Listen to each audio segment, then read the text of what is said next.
So ayan guys, ito na po yung kupra namin. Nakasako na dahil maputik, hindi kayang hakutin ng tricycle papunta dyan sa may labasan. Ito yung kapatid ko.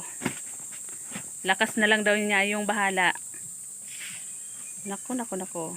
Buti na lang. Malakas siya. Ang kilo nito guys, nasa 75. Ayan guys.